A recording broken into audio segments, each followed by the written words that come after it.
Hi, இன்றைக்கி நம்ம என்ன பார்க்க போகிறோம்னா வெண்டைக்காய் புளிக்குழம்பு தான். அதை எப்படி செய்யுதுன்னு இப்போ பார்க்கலாம். ஃபஸ்ட்டு நம்ம வெண்டைக்காவை கட் பண்ணி எடுத்துக்கலாம்.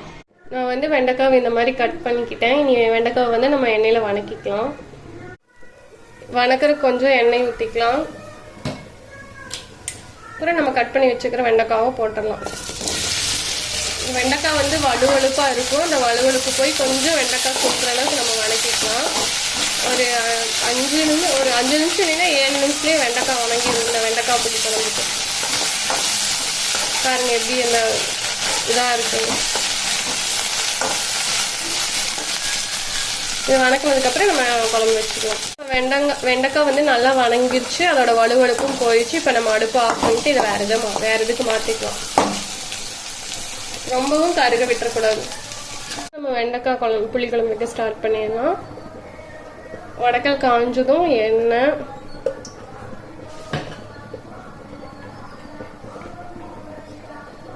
கடுகு, எண்ணெய் காஞ்சதும் தான் கடுகு போடணும்.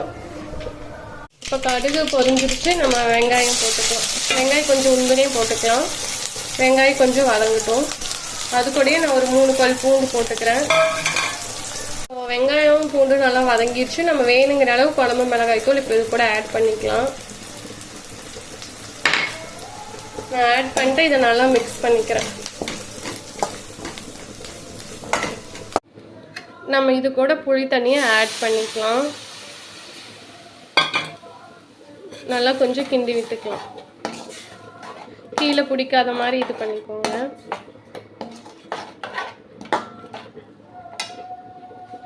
இது நல்லா கொதிக்கட்டும். நம்ம உப்பு ஆட் பண்ணிக்கலாம் இது கூட. அப்போ தான் இந்த மசாலாவோட பச்சை வாசமெல்லாம் போகும்.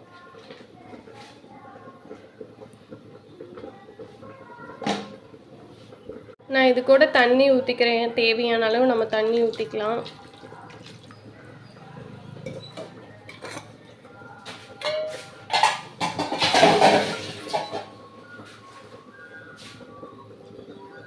இப்போ நம்ம இது கூட வணக்கி வச்சுருக்கிற வெண்டைக்காவை ஆட் பண்ணிக்கலாம். நல்லா கொஞ்சம் கொதி வந்தோடனே ஒரு 5 மினிட்ஸில் நம்ம ஆஃப் பண்ணிடலாம். இந்த வெண்டைக்காய் நல்லா இதோட இதானோன்னு. இதில் உப்பு காரம் எல்லாமே கரெக்டாக இருக்குது. இப்போ நான் வேறு ஒரு இதுக்கு மாற்றிக்கிறேன்.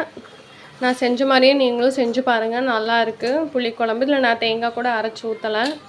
நல்லாயிருக்கும். ட்ரை பண்ணுங்கள். மறக்காமல் நம்ம சேனலை சப்ஸ்கிரைப் பண்ணுங்கள். தேங்க்யூ.